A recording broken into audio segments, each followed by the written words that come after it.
Anthem of the Seas, making its way out of the Heritage Key Pier here in Antigua and Barbuda.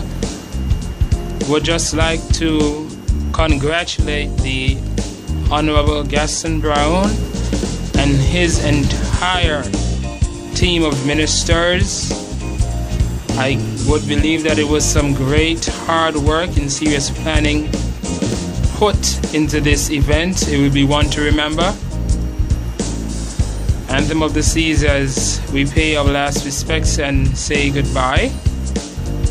Be looking forward to seeing it again in the near future sometime.